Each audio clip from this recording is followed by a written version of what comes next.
Psalm 139, 13 through 14. For you formed my inward parts. You knitted me together in my mother's womb. I praise you, for I'm fearfully and wonderfully made. Wonderful are your works. My soul knows it very well. These verses are comforting and haunting at the same time. I know they speak comforting truth, but when the reality of being different is confronted, it's often a question of why. When Scott asked me to speak to the movie of Wonder, he was surprised I had not seen it yet. I knew of it, and I knew it would be good. But sometimes, as a parent of a special needs son, watching the painful reality that your child is different is sometimes an emotional journey. It is a grieving of the life we thought we were going to have and embracing the journey that God has laid before us. It is a journey that moves us with joy and laughter, and then also heartbreaking sadness. I did watch the movie, and I admit I had tears. My husband James watched it too.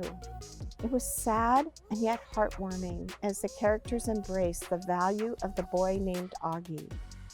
He was born with genetic challenges that required many operations.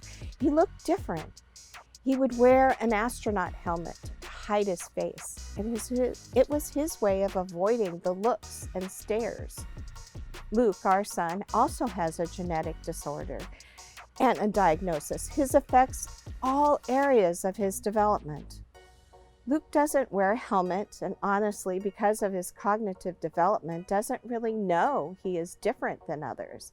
He is who he is.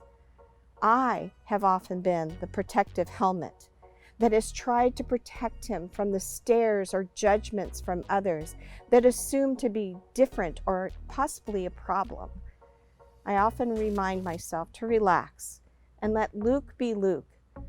Luke has few words, and yet he demonstrates a key theme, which is kindness to others.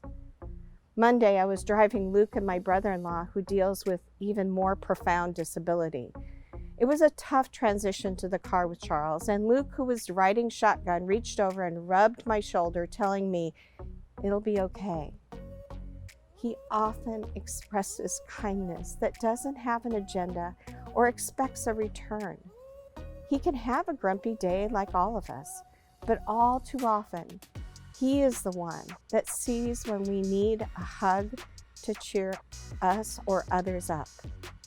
Philippians 2:3, do nothing from selfish ambition or conceit, but in humility count others more significant than yourselves.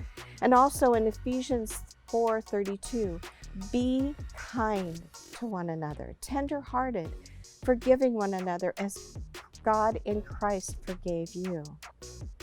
It is often thought that people with disabilities are mistakes or are less valued than a typical person. When those thoughts occur, I remind myself of Psalm 139 and know the creating of Him and all of us is precious. In the movie, Augie's family and peers chose kindness. It is when we act in kindness we can truly see people not as mistakes or weird, awkward, or less valued. In the act of kindness, we can see with the heart.